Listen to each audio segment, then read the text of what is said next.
What's up? It's Tom bringing you the Twins system recap for Wednesday, May 6th. I have to look at my calendar every time to remember what month it is even.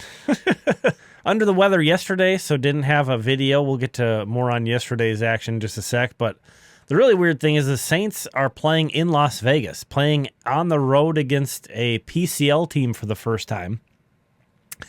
So playing on West Coast, so games starting at 9 p.m. locally. Their game last night ended after midnight here. But Windsor's lost, Colonel's lost, Muscle's lost. So it's all up to the Saints here, especially since the Twins lost 15-2. So St. Paul, get it done. Manuel Rodriguez was placed on the injured list, kind of finally, in a weird way to say that, with a left thumb sprain. I was kind of expecting that. I think it was Friday. Friday night he got hurt. So I think actually, it's never good that a guy goes in the IL, but I think it's really encouraging that it took them this long to put him on the IL.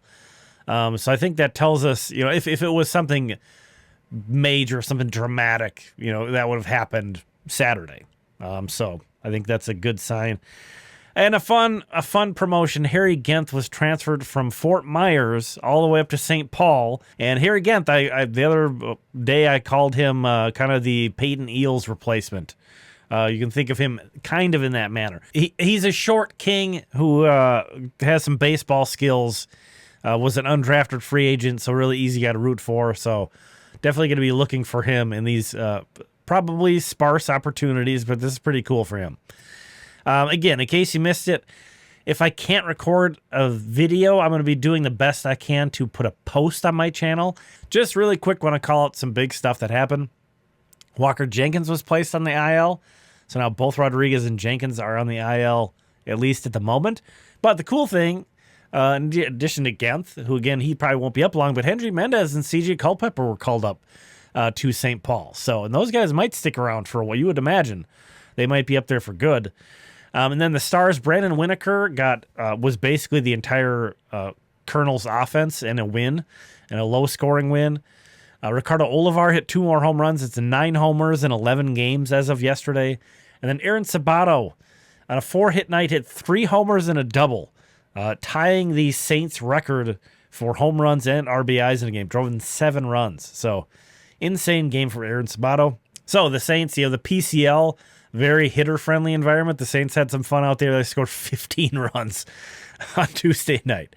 Anyway, the Stars, again, it doesn't feel right. Doesn't feel right to put these out because we don't know what the Saints are going to do. So I will circle back and relay the Stars in a post. That's how we're going to do it this week. But notable performances of the earlier games, not including St. Paul. Ty Langenberg went 5 innings, gave up 3 runs, struck out 2, didn't walk anybody though. It's just notable anybody in the minors is pitching 5 innings other than like a Zebby Matthews, like a major league depth guy. Cody Christie of Twins Daily did a nice article on that kind of broke down an appearance that Drew McPhail had on Twins Radio, and talked about where he talked about a lot of their kind of unorthodox pitcher usage in the minor leagues, where John Klein was kind of a guinea pig of that, in that they're having a lot of guys throw 4 innings every 4th day. It's an interesting thing they're trying. I totally am behind experimenting with pitcher roles and trying to find something in between. Why is it that you have this traditional starter who throws every 5th day and then a relief arm who's really only going to throw an inning? There should be some kind of in-between role there. We'll see how it works. It's kind of interesting to see who they choose to put on which of those, whether you are treating them like a traditional starter or in one of these kind of new roles. But anyway, that's kind of why we're not seeing a lot of long outings. That's kind of by design, really. But Ty Langenberg, a guy who's pitched 100 innings in back-to-back years, that doesn't sound like a ton, but that is a pretty decent benchmark for a minor league pitcher. He's done that in back-to-back seasons. He's also gotten 5 innings in 4 of his 8 outings so far this year. Again, that doesn't sound like a lot, but we're not seeing a ton of guys go 5. Riley Quick went 4. He finally gave up some runs. Riley Quick gave up 2 runs on 3 hits, walked a guy, but struck out 6. So struck out 6 of the 17 batters he faced. That's a 35% strikeout rate. 73% strikes, too. So Not quite as impressive as his previous outings, but that's still a great outing for Riley Quick. Jacob McCombs got a hit, was hit by a pitch and stole 3 bases. 7th round pick out of UC Irvine. He's got an 862 OPS for the Colonels here in his first full season of pro ball. So he's looking like a nice find in the 7th round. We'll see how things go. But early returns are looking nice.